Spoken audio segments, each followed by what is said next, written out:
To all you Beatles60 listeners, this is Billy J Kramer, and it's really great to be with you then and now. You're listening to the Beatles60 podcast. Wait, what is this song? Whatever. I like that. Turn it up. Turn it up. Turn it up. Now and then I miss you. Oh, now and then I want you to be there for me. This is Larry, and this is Billy J Kramer. To all you Beatles60 listeners,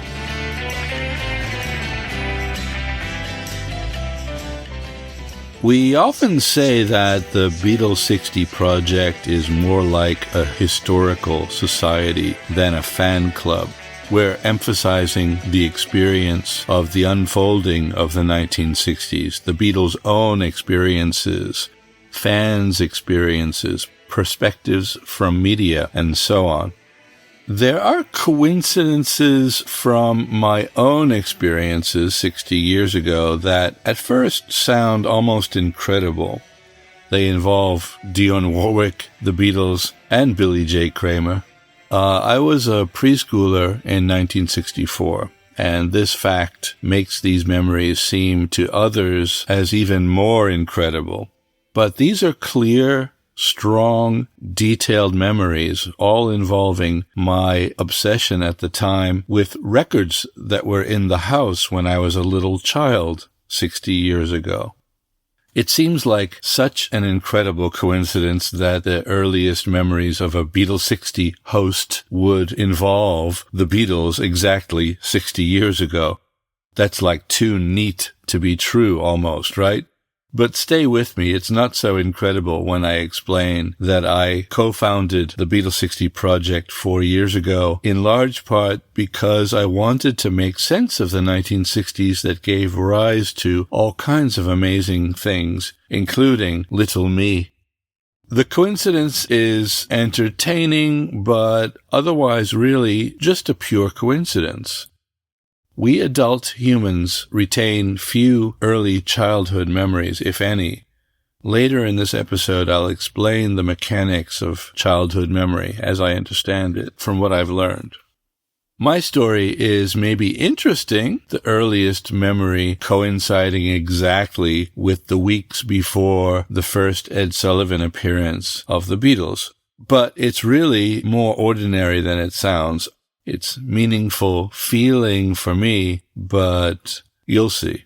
I had to check in with my older sister for this episode. She turned 14 in April 1964, when I was only 3.5. We'll also hear from Billy J Kramer himself in this episode. Let's call this episode Little Children. See what I did there? All right. We'll be right back.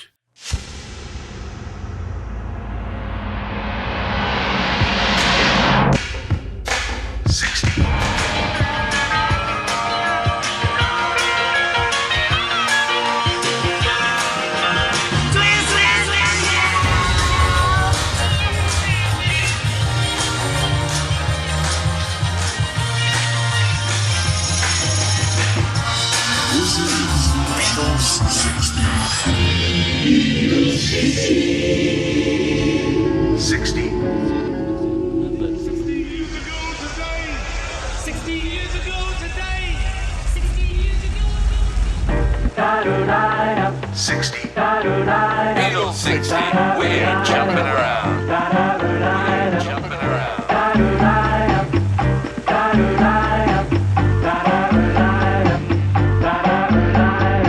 Consider the boomer generation, a massive post-war demographic. The oldest boomers are a few years younger than the Beatles and the Stones, and the youngest are around the same age as Johnny Depp.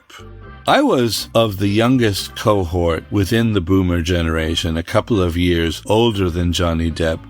I was the youngest of 5. We were one of those typical big post-war suburban American families. We tend to think of boomers as the older kids, though, right? Don't we? The Vietnam War draftees, the Woodstock generation. But every big family had a baby of the family.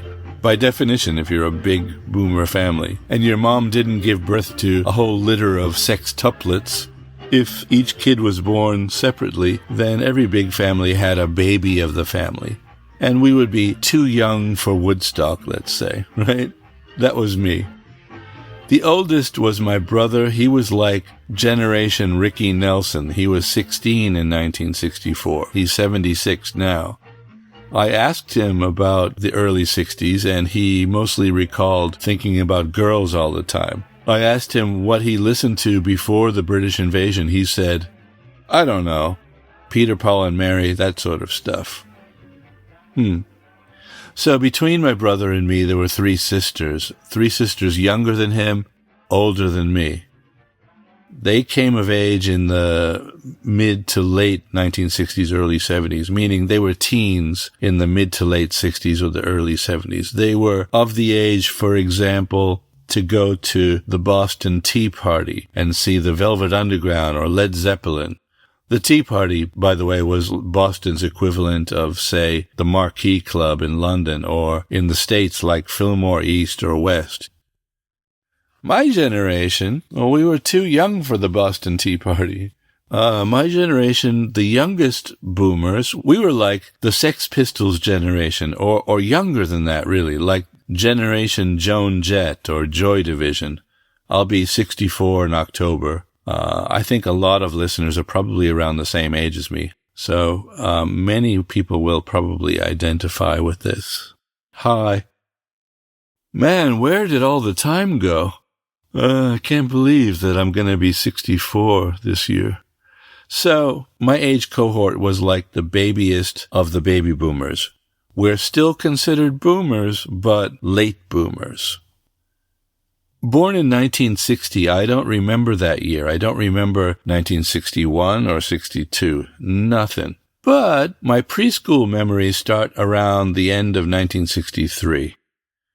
Before their historic appearance on the Ed Sullivan Show, the Beatles had already made some impact on the minds of American teens. Not preschoolers, but teens. In late 1963, a Washington, D.C. radio station had obtained a copy of the UK single of I Wanna Hold Your Hand. They distributed it on tape to DJs of other stations far and wide in the States, of different metro area radio stations, creating a huge stateside demand for the record that took Capitol Records by surprise. The American label had to rush to press the single I Want to Hold Your Hand or I Want to Hold Your Hand ahead of schedule. It was released by Capitol on the 26th of December, 63, Boxing Day, as they say everywhere except in America, but the day after Christmas.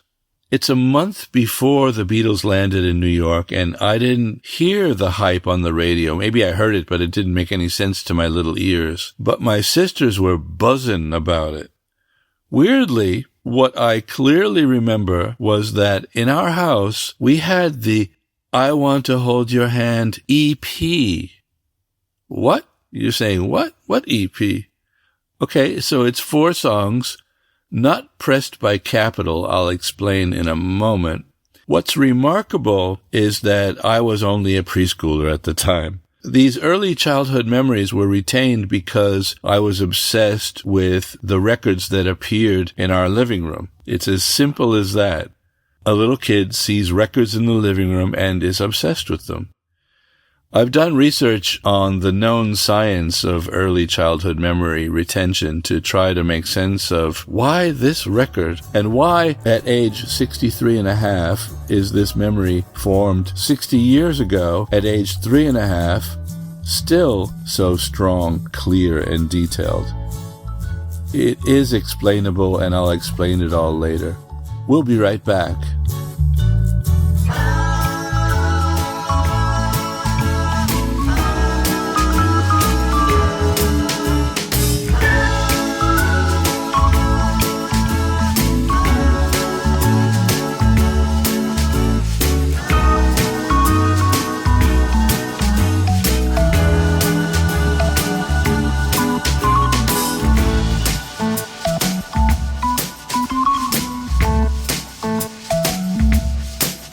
At the time, in metro areas across the USA, AM Top 40 radio DJs were hyping the imminent arrival of the Fabs and whipping teens into a frenzy. This included my 3 older sisters. My eldest sister, Carol, who turned 74 last week, was at the start of 1964, 13 years old, going on 14. I asked her about all of this yesterday. First of all, the context and the sequence. She confirmed that Boston's WMEX was hyping the Beatles non-stop in January. This was before their arrival in New York. Now, of course, we know the history. The mania didn't start with Ed Sullivan, of course. We know this. There was already mania among the kids who were already anticipating the arrival. But that appearance, of course, turned the mania up to 11. I didn't know the social context of it all when I was 3. I only knew that there were records in the house, and my sisters were revved up about this. Because I was only 3.5, I wasn't literate yet. As I say, records just appeared in the house. I wasn't sure who in the family was bringing them in.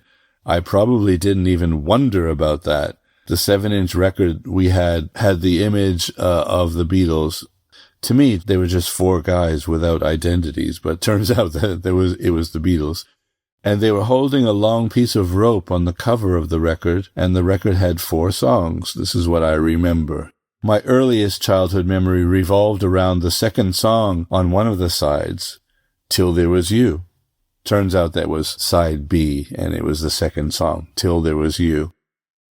I played it on my little kitty phonograph. It was a Bozo's big top, made for little 7-inch records. And I played it over and over and over, just Till There Was You. And this memory from when I was a little child survived. For most people, not many early childhood memories do survive. Most of us humans retain only a few. So 60 years and 3 months later, the memory of that record remains even now, as I said, clear, powerful, and detailed in my mind. So it must have mattered a great deal to me in 1964. But things that matter to us as small children often turn out to be not so important when we reflect back in later life. I don't think the world really needs to know about this first memory of mine. It's my own delusion, I suppose, that it's important. But in fact, everybody has some early memory. It doesn't matter what it was. Mine just happened to be Till There Was You, the Beatles singing it before they arrived in America. The only significance of it for us now is that it explains why 60 years later I'm podcasting about the 1960s. It kind of did matter in that sense, because I've always, because I grew up identifying with it somehow, that weird memory. So yesterday I told my sister Carol what I remembered from 1964.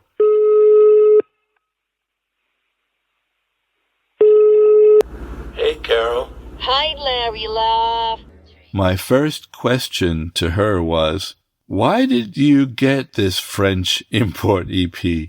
We know the history, how Capitol had rushed I Wanna Hold Your Hand, the 45, to U.S. retailers the day after Christmas. Stores must have been stocked up by the start of the new year, 1964. Was the first pressing sold out in January? Maybe that was the case. Carol couldn't remember why she bought the EP. I searched the web and found the details of the French EP. In January 1964, as the Beatles were gearing up for a 3-week series of live performances at the Olympia Concert Hall in Paris, the Odeon record label released the EP, I Want to Hold Your Hand. I Wanna Hold Your Hand. The one with Till There Was You, the last song on side 2. Right? That was the record. 6 decades later, if you look on eBay, it's obvious that this French pressing had made its way to all corners of the globe, including all over America. We can only presume that the export must have been in high demand the export or the import, from our perspective, the import must have been in high demand as Capitol was trying to catch up. I asked Carol about other records I recalled from 1964. Blue Hawaii, our dad bought that for the kids. Same with the George Martin album of instrumental renditions of the Hard Day's Night soundtrack. That probably came out in late 64 or summer of 64. I don't know, but I remember it very well. She also recalled that when we, I mean the whole family, watched them on Ed Sullivan in February, our dad asked her if she was going to scream. I named other records I remembered well, and she confirmed that she was the one who bought them. Chapel of Love by the Dixie Cups, Make Way for Dionne Warwick, the VJ Beatles album introducing the Beatles, Meet the Beatles, the first Capitol album, the Beatles' second album, which was really the third. These were all records that Carol brought into the house. One other favorite of mine in 1964 was Little Children by Billy J Kramer and the Dakotas.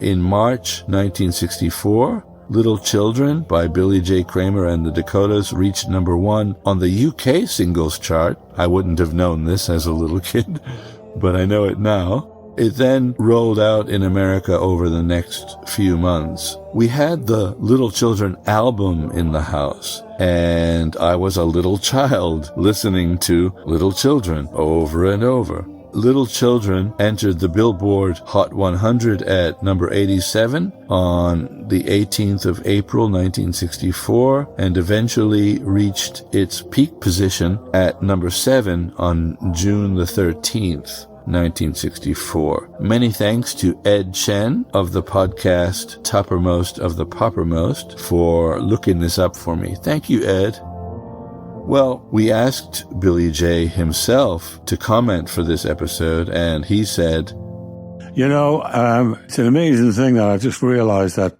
it's 60 years ago this week that Little Children entered the charts. America was the highest entry level ever in the Billboard charts. It came in at number 8, and that record's never been beaten, and it never will be because that chart doesn't exist anymore.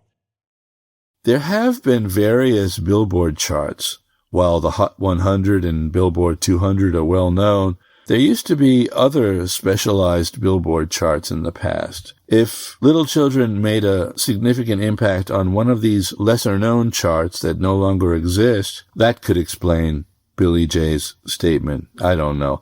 I decided I'd rather leave it a mystery than try to follow up with the singer himself. To me, exact chart positions and dates aren't as important as the general amount of airplay and volume of record sales and sort of impact on the culture and impact on our minds that records have. That matters more to me than specific chart positions and dates and stuff. But the sequence matters. I think the sequence and the period and the context matter more than the exact date of everything. For this episode, what mattered most to me was the one copy of his album that was in our house 60 years ago. We'll be right back. This is Brian, or Epi, as the boys are fond of calling me. I hope you've enjoyed today's episode of Beatles60. The Beatles, at their heart, are storytellers. I'd like to invite you to go even deeper into their story by listening to another program called A Day in Their Life, an audio drama of the Beatles' story. Both Andy and Lawrence agree. It's simply marvelous. For details, visit BeatleDrama.com or see the show notes for this Beatles60 episode for the link. Thank you. Some of you are probably waiting for me to reveal what I've learned about early childhood memories that are retained in later life, the mechanics of it, the current established science. It really is fascinating, so let's get into it. The more I talk with other people on this topic, the more acutely I understand that to have been a preschooler into records isn't common.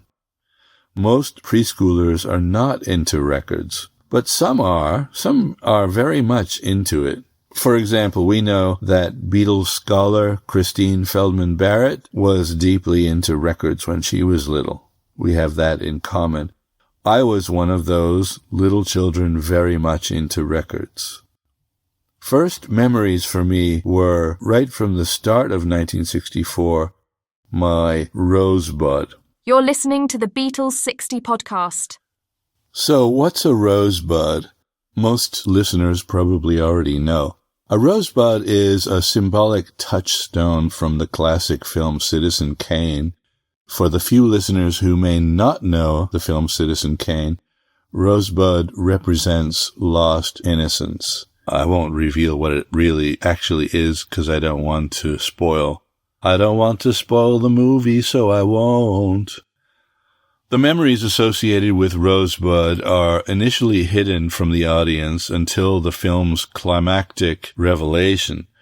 The mystery surrounding this symbolic object keeps viewers intrigued throughout the narrative.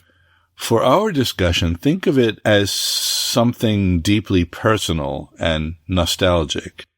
For many of us as preschoolers, if there were records in the house and the records absorbed our attention, these could become our rosebuds.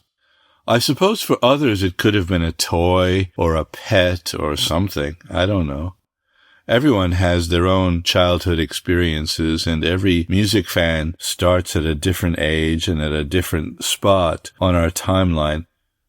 But records were my preschool obsession in 1964 and continuing in 1965. I'll tell you about the mechanics, what I learned about the science of this. It's fascinating in a way.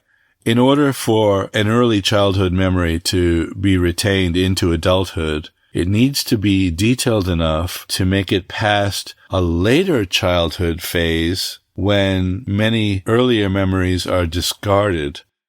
In other words, we gain and retain lots of memories from around age 3, and we remember them for the next few years, but most of them get deleted around age 7, as if the brain has begun to create more like hard drive space or something like that. This great purge around age 7 isn't 100% complete, like wiping all of the memory, just most of the memory. You know, if it wiped everything, I don't know, we'd probably become little zombies at age 7 or something.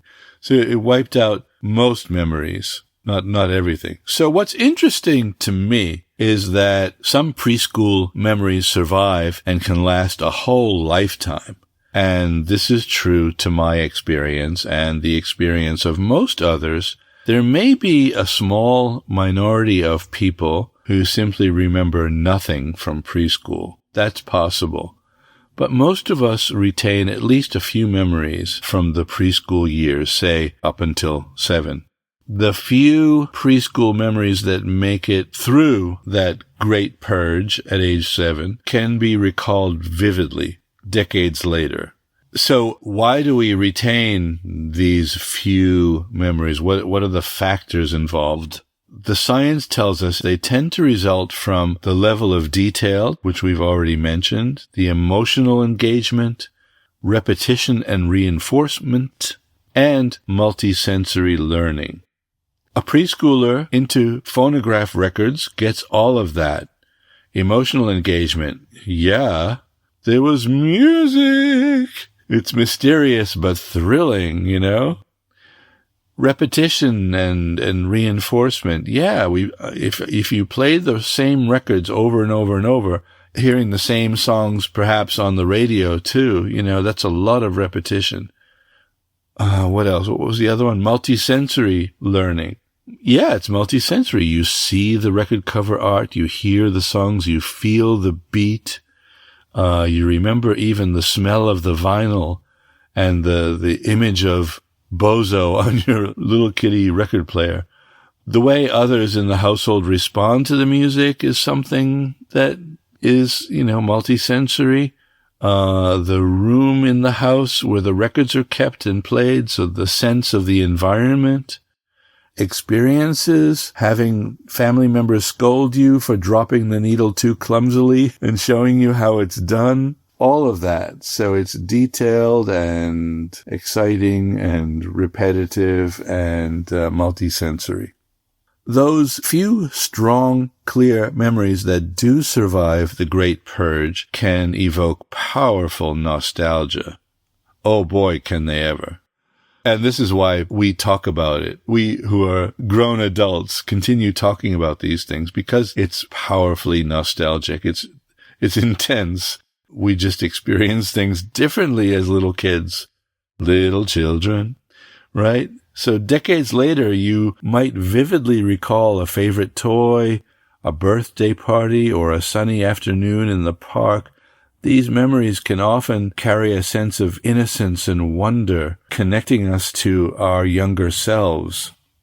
However, looking at it more coldly and scientifically, stepping back from the feeling of attachment to these memories, we see that these aren't necessarily important for any purpose later in life. In fact, the sense of importance of retained early childhood memories is said to be illusory. That's the word most often used. The reference to Rosebud in Citizen Kane to illustrate the kinds of things that make childhood memories feel poetically real, I got it from Peter Bradshaw, the film reviewer for The Guardian, in his article titled Citizen Kane and the Meaning of Rosebud, the 25th of April, 2015, if you want to look it up.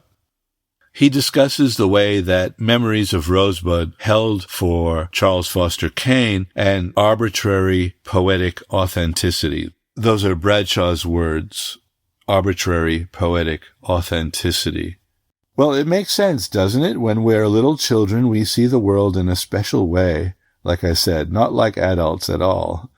Childhood memories have this kind of magic to them because life was so simple and free of worries. Memories can form without being clouded by grown-up problems or the reflex to attach meanings to things by thinking everything through the way adults do, right? We're always looking for meaning in everything. Little kids don't. Things just are there, like, whoa. So those early memories that we carry into adulthood still pack an emotional punch, even if we can't quite figure out why they're so meaningful to us. Rosebud. Bradshaw writes about Wells's intuition of this illusory conviction that childhood memories are better, simpler, more real than adult memories. That childhood memories are the only things which are real.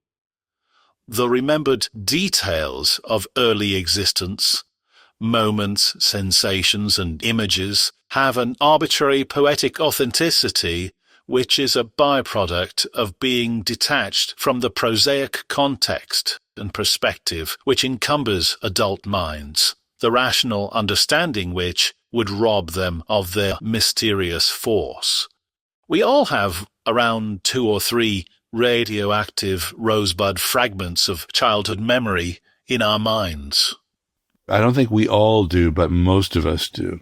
I retain memories from early 64. There are memories in 65, too. The late summer, early fall of 65, when I first started being driven to kindergarten. At that time, too, I formed these memories. It was mostly from hearing the Rolling Stones song, Get Off My Cloud, on the radio going to and from kindergarten. It must have been the timing of the trip with the radio station's playlist or something. But I'd hear it coming and going. It really sticks in my mind, that song on the radio in that station wagon as the driver lady took us through the suburbs north of Boston in Essex County. She would pick up kids in the morning and I remember dropping kids off before me after kindergarten. We would wind all around the place to all these different little neighborhoods.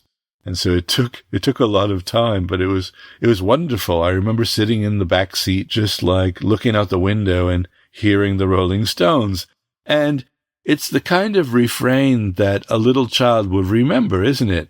Hey, hey, you, get off of my cloud.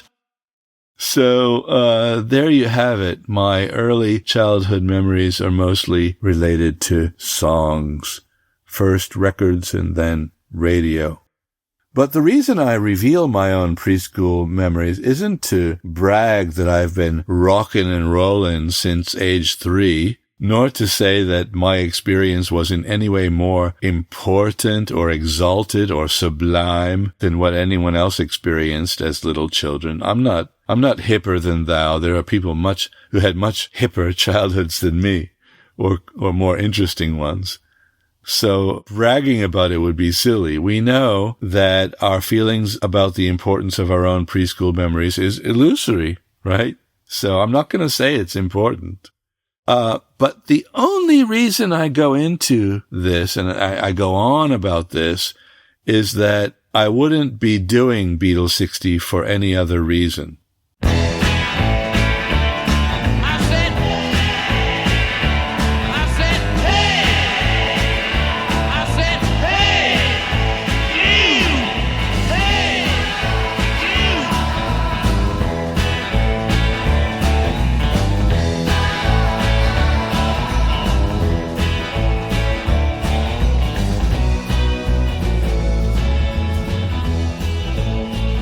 So it is a rosebud thing. Even if the importance of these memories is illusory, for someone so focused on a timeline 60 years past, it seems somehow interesting, doesn't it? That my earliest memories come from exactly 60 years ago and involve the Beatles a couple of weeks before they arrive on Ed Sullivan. I mean, what are the chances of that? So in terms of timeline, I'm an outlier. It's an unusual case. And yeah, what are the odds that my earliest memory would coincide with the import of that new French Beatles EP just weeks before they arrive in the US? It seems so incredibly meaningful, and yet it means nothing. The timing of my existence had zero relation to Brian Epstein's timing of things and his scheduling of their appearances wherever or their trip to America. It had no relation at all. And it's pure coincidence.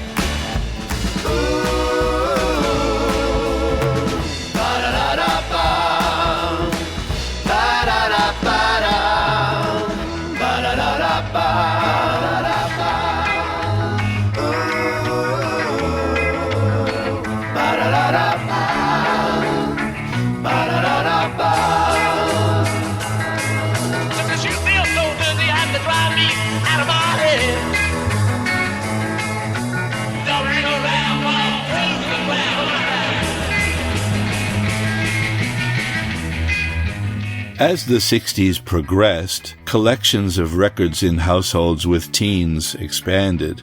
My sister's collection was likewise continually updated as the 1960s progressed. It went from Jerry and the Pacemakers to Sam and Dave to Mitch Ryder and the Detroit Wheels to Mamas and the Papas to Eric Burden and War to Sly and the Family Stone and beyond. The mid to late 60s and early 70s, the memories of that, these really did matter. People of all ages, but mostly young, across the modern globe from, say, 1966 to the early 70s, we saw the world from fresh perspectives. We mocked authority with satire. We experimented with mind-altering things and wore our hair any way we wanted, including kids. Kids got Mad Magazine if you doubt that we were into satire. No, we were. The Beatles kept developing all the way into the 70s, right? The Beatles weren't one fixed thing. They kept evolving and developing, and new ideas would accrete on them, not just evolve. They would sort of, pick up new ideas and go in new directions. And they developed all the way into the 70s, and everyone who followed them did too. Even hippie school kids out in the boring bourgeois suburbs of America. By the time I was 12, I was often out in the world on my own or with friends, unsupervised. We don't think about 12-year-olds today as being just out doing their own thing. But we did back then, didn't we? I was listening to T-Rex and drinking beer with my friends on occasion. Not drinking too much beer, but, now and then. And briefly, I remember pretending to smoke cigarillos. That didn't become a habit either, thankfully. Dad owned a children's clothing store in Boston, and so I'd be the first kid in my school wearing whatever was the new thing. And I was maybe made fun of for being a trendsetter. So I would be the first kid in my school wearing striped bell-bottoms, for example. I recall the receptionist at the dentist's office mistaking me for a girl because of my hair. I felt so indignant. On the cover of the blog post that accompanies this episode, you see a picture of me with my cousins, with my 3 cousins. I've got a buzz cut, like a military haircut, but most of my childhood I had pretty long hair. None of this makes my childhood more special than anyone else's. Maybe you're thinking, oh, for Christ's sake, turn this off. This guy's just telling us his life story. Jeez, he's going on and on. Nothing makes my childhood more special than anyone else's. It's just the time and place and circumstances. Some weird kid may be raised by wolves, right? That kid would become pretty weird, I suppose. Become a kind of a wolf man. I was raised by teen girls in the 1960s, and that shaped me. That later childhood experience was consequential. They used to tell me how cool I was going to look when I grew up, and I did grow up to be temporarily a kind of a minor rock star. Locally, for a moment. It did shape me. Yeah. My childhood obsession with records feels meaningful to me. But, yeah, that early childhood obsession doesn't really mean anything. It just feels meaningful. Rosebud. Anyway, that's all for this little episode.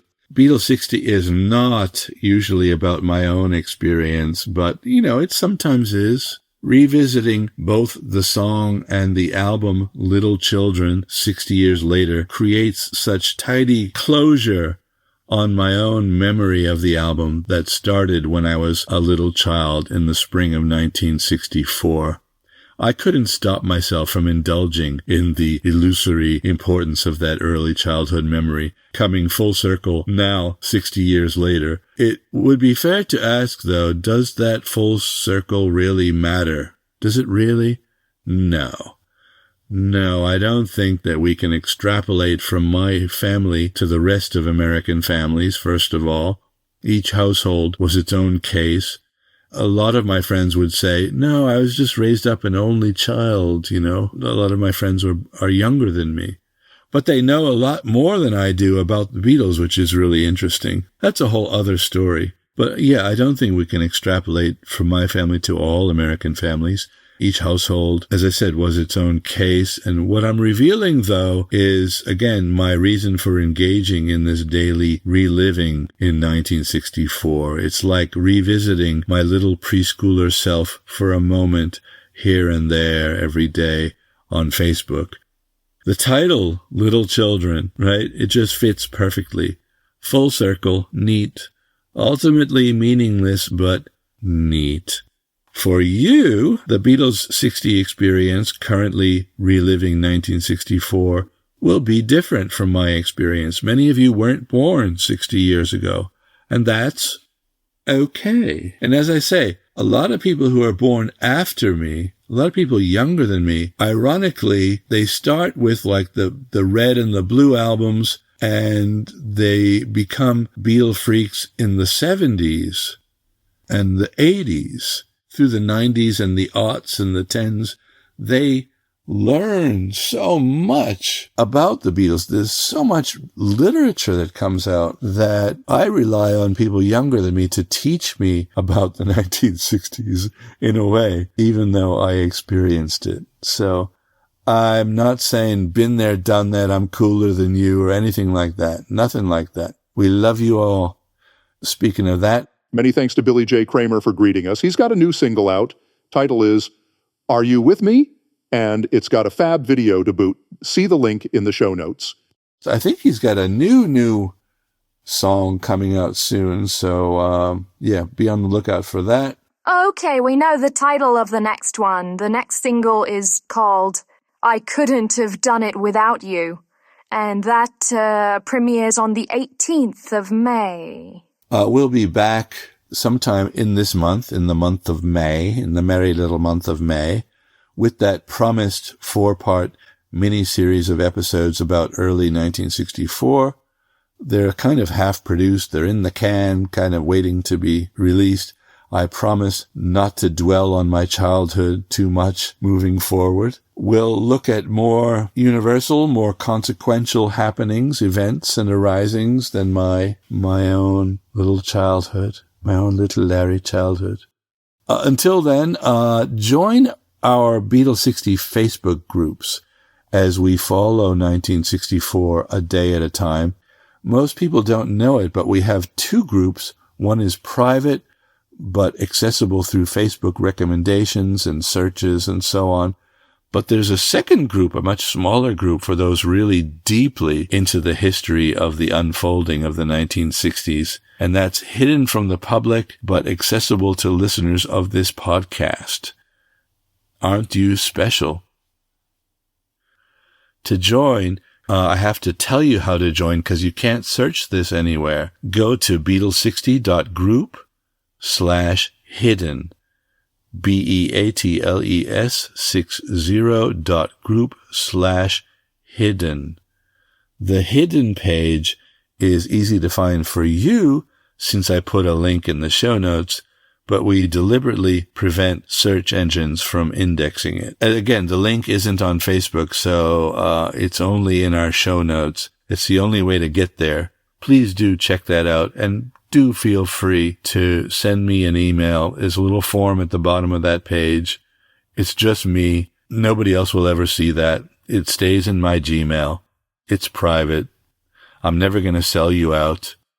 I'm never going to sell you out. Never going to spam you with other email. It's only for this one purpose, so feel safe. Just pop your email into that, and that's a way to reach me. And I will email you back. The reason I use a form and I don't reveal my email is that, I just don't want to get spam myself. And that's why the page is also not indexed on search engines. I just don't feel like getting a lot of spam at that email address. So I don't want spam, and I know you don't want spam. Just use the form. You don't even have to enter a name or anything. It's just email. Send. There's only one field. Come on, feel free. It's just us, and that's a way to get to the little group that nobody knows about. All right? We want you there. All right. Bye for now.